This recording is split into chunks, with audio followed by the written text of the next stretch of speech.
Okay, excuse me, this starts the last flipped classroom for Texas history. I just want to start by talking about the people and terms to know. You guys just really, I promise you, there is a question about every single one of these on the test.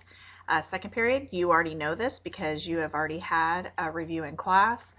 You really need to make sure you know who these people, places, and things are, okay? If you do, you'll do very well. All right, let's go through these answers. Number one, list at least 3 factors in the division between the North and the South. We have slavery, tariffs, the economy. Remember, it was industry in the North versus agriculture in the South. All of these things led to a division between the North and the South. All right, the next one. List 3 advantages and 3 disadvantages of the North during the Civil War. 3 advantages were that they had more people, more industry, and they had a navy. 3 disadvantages was that there were very long supply lines, so it took a long time to get things from in the North to where they were fighting in the South. They lacked good military leadership, and they were fighting in unfamiliar land. Same question, but from the South's perspective. 3 advantages of the South. They were fighting a defensive war. That means that they were fighting on their own land. They knew the terrain. They knew where to fight to have the best advantage. They had knowledge of the geography, and they had good military leadership. Remember, Robert E. Lee was a wonderful military man and tactician. He knew how to fight a defensive war. He was first asked by Abraham Lincoln to lead the Union Army, but he turned down Abraham Lincoln because at heart he was a Southerner. 3 disadvantages of the South was that they had few factories. They had a relatively small population, and remember, a portion of the population that they did have were slaves, and they had no navy. Number 4, the quote, "A rich man's war, a poor man's fight." This simply means that, remember, if you were rich, you could pay someone to go fight for you. And, therefore you could get out of fighting. So it was really saying that the rich man, stood everything to gain if the war was won, but it was the poor man who was having to go out and fight for it. What was the purpose of the Emancipation Proclamation? The purpose was to free slaves in areas rebelling against the Union. Not to free all slaves, but to only free the slaves in those Confederate states that had seceded from the Union. Okay? It's very specific. All right, define Jim Crow laws and give one example. Remember, those Jim Crow laws were laws that attempted to keep freed men, those freed slaves, as second-class citizens. Some of the things was that they instituted obstacles to keep these freedmen from voting. They wouldn't let the African Americans and whites drink from the same water fountain. They wouldn't let them go to the same school. Those were all Jim Crow laws. Okay, the next one says define the following types of farmers. We have a tenant farmer. A tenant farmer rents the land that they live and farm on. If you are a subsistence farmer, that means you produce almost all the goods that you need as a farm family. If you are a sharecropper, you are a tenant farmer who receives a share of the value of the crop minus rent and other expenses. Remember that the toughest type of farming would be to be a sharecropper, that continuous, never-ending cycle of poverty. Okay, then we have the 13th, 14th, and 15th Amendment. The 13th Amendment ended slavery.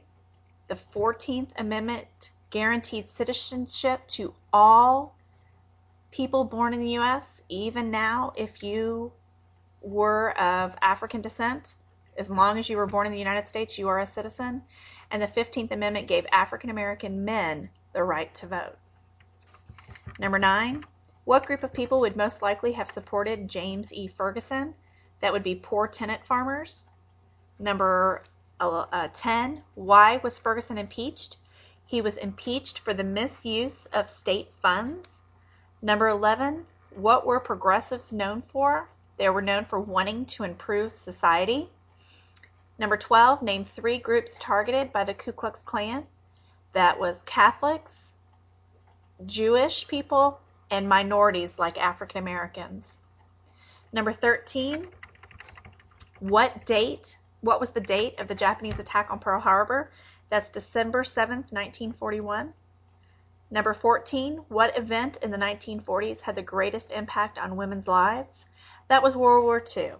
And it was because during World War II, women really got a taste of what it meant to be independent, what it meant to go out and earn a wage. And then, unfortunately, as the war was ending and those men were coming home, women and minorities were the first to lose their jobs. And, society really tried to put women back into that pigeonhole of being wife and mother, and try to take away that feeling of independence that these women had gained during the time they helped during the war. It was a tough time for women. Let's see, we're on number 15. Briefly explain the Supreme Court case Brown versus the Board of Education. Remember, this was the case where a little girl whose last name was Brown wanted to go to a school that was supposed to be all white. Her parents' case, it was against the Board of Education of Topeka, Kansas. Her parents' case made it all the way to the Supreme Court. Thurgood Marshall, who was the lawyer for the NAACP at the time, will argue the case in front of the Supreme Court. And he argued that separate is inherently unequal, and that just by asking these African American children to go to a different school was like making them wear a badge of inferiority, that you aren't good enough to go to the white school. And he won his case in front of the Supreme Court, and the Supreme Court ruled that separate is inherently unequal, and that schools across the South had to desegregate. It was a momentous occasion for the civil rights movement. So, Brown versus the Board of Education, just to break it down in a nutshell, ended segregation. Number 16, what did Lyndon Johnson do before he entered office? He was a teacher. In what year did the Texas electronics industry get started? It got started in the 1950s. So it's been around a long time. Number 18, list at least 2 similarities between the Texas legislature and the United States legislature. There's only one that I really want you to know, and that was that these 2 legislatures were bicameral. And of course, the definition of bicameral means there are 2 houses, and that is the House of Representatives and the Senate. And, here in America, we call those 2 things together Congress. All right, number 19, what rights does the Bill of Rights protect? The Bill of Rights protects individual rights. They protect my rights, your parents' rights, citizens' rights, those rights that are inalienable and can never be taken away, like the right to freedom of speech, the right to peacefully assemble, the right to press, those things. Those are the rights contained in the Bill of Rights. Number 20, why are the freedoms of speech and press so important? Those 2 rights are so important so that people can stay informed on the issues. If the government starts to regulate what the media tells us, then we can never stay informed, and we're no longer a free country. All right, number 21, explain the New Deal programs, the CCC and the WPA. CCC stands for Civilian Conservation Corps, and WPA stands for Works Progress Administration.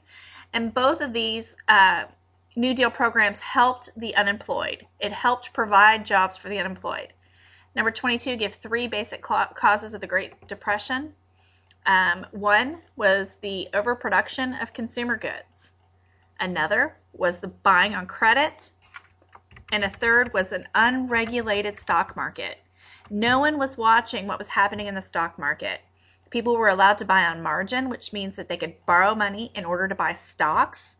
And all of these 3 things combined were like the perfect storm that led to, that that Black Tuesday and the crash of the stock market, which will be one of the defining factors for the Great Depression.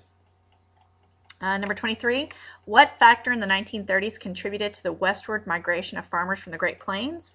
That would be the Dust Bowl. Number 24, what constitution is still in effect in Texas today? That would be the Constitution of 1876. Remember, the Constitution of 1876 greatly limited the power of Texas's government. And Texas is often said to have a weak governor because of these stipulations that were set down in the Constitution of 1876. Number 25, who does the Constitution say gets the powers not assigned to the federal government? That would be the states and or the citizens. Number 26 says list 3 services provided by the cities for their residents. Now, these things, of course, aren't provided for free, but they are services that your city tax dollars go to pay for, and that'd be things like trash and sewage and fire and police. Trash, sewage, fire, police. Those are the services that come from the city. And then number 27, in the 1920s, what caused the depressed agricultural situation in the United States? It was mechanization and overproduction that caused a depressed agricultural situation. And when you're looking at a depressed agricultural situation, that just means that, if we expect corn to sell for, 10 cents a bushel, and we're only getting 5 cents a bushel, that is a depressed agricultural situation. And in the 1920s, what was happening is we were getting all these new machines that made farming so much easier and so much faster. So what were people doing? If you said they were growing more faster, you're right. And because there was so much wheat on the market, wheat was selling for practically nothing. And so this really caused a depressed agricultural situation. So if you were a farmer and you grew wheat, you weren't in a good way. And so this will also be a component leading to bigger problems when the Dust Bowl rolls in and when the Depression hits. We already had a depressed agricultural situation. So the compounding of those two other things are really, really going to hurt America. It's going to be a very desperate time for Americans. All right, 6th period, you can expect to have a review game on, Wednesday. I hope you guys have a great 3-day weekend. If you have any specific questions that you'd like to ask me, you can email me. I'm not going to guarantee that I'll email you back, but I probably will because I'm a sucker. I hope you have a great 3-day weekend. Stay safe, and I will see you back on Tuesday, our last week of school. And 2nd period, I'm so sad because that will be the last day I see you. I hope you have a great weekend. I'll see you soon.